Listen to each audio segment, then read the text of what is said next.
What is going on, everybody? Destroy here, and today I have another World of Tanks video for you.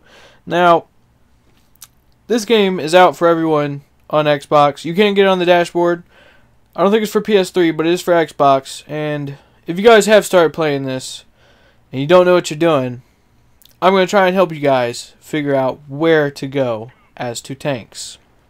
In this video, basically, I'm going to talk about the tanks, different types of tanks that they have in the World of Tanks 360 edition.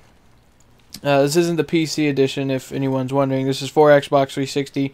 But basically, I'm gonna kind of like give you guys a general idea of like which way you might want to go, and depending on your play style and your personality. So right now I'm playing as the Black Prince Tier 7 British heavy tank.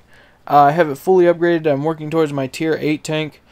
I did go American heavy in the beta, and I did it actually twice. Before we got reset the first time, I did it then, and then I did it the second time as well. But I decided that this time around I'd try something different, and I'd go with the British heavy tank. Now, I guess we could start here with the heavy tanks, but I'm going to go ahead and start with the light tanks. Basically, you start off as the light tanks. They're like the Tier 1.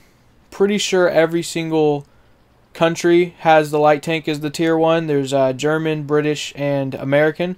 And the light tanks are basically for if you want to scout, you need to like for scouting and like going up and spotting the enemies, because you get points for spotting or detecting enemies, and then teammates like doing damage to them. So I mean, if you're like a player that is like very like impatient, you can't sit around, you have to be fast. I hate being slow, it's like the worst thing ever. But if you want to be like a really fast person, you want to support your team, and like you love just being annoying, or just messing around with people or trolling people, light tank's the way to go. They're really fast. Some can go up to like 60 kilometers an hour. They're hard as hell to hit unless you like lead the shot into them, but they are fun tanks to use.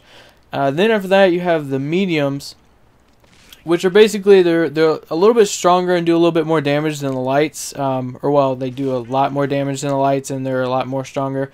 But they're not as strong as the heavy tanks. Those are kind of for the same thing. They're for scouting, and I mean, you don't want to like take that tank into the enemy like forces, but they're for like kind of pushing up and doing a little bit of damage here and there.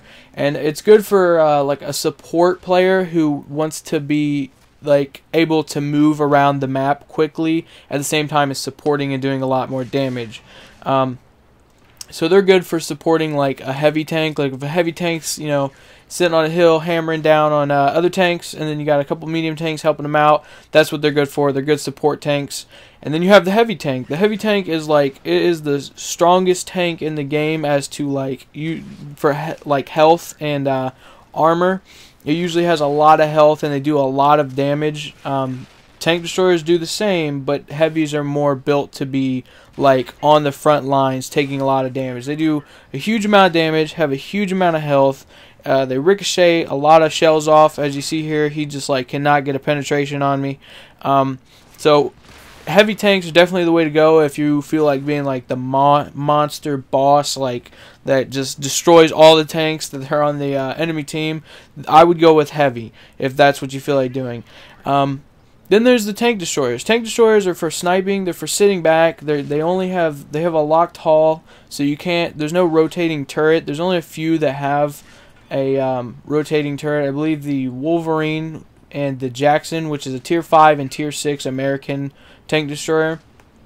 But they're for basically sitting back. They have a high penetration, and they do a lot of damage. They're for like sniping from far back when the light tanks and the heavies are, they're in the front lines fighting all the other tanks off, and you basically just want to support people. So I mean, tank destroyers are really fun to use. They do a lot of damage. They're very powerful. They're extremely armored.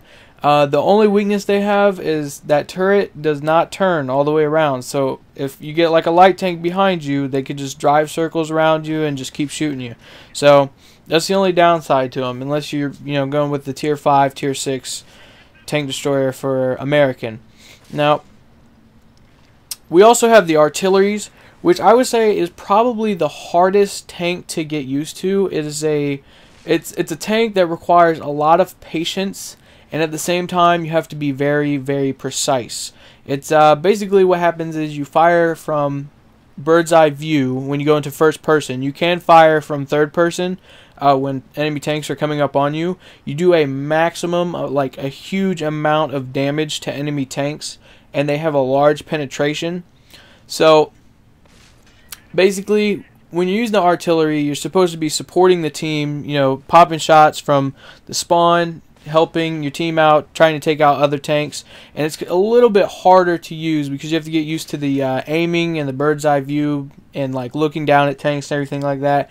But they're really fun to use, and especially if you get used to them, they're really awesome and like just beast mode tanks. But I'm going to keep doing World of Tanks because a few people asked me to keep doing these videos. I hope you guys like them. If you do, support the video by leaving a like. And as always, I will see you guys in the next video. I hope you enjoyed this one.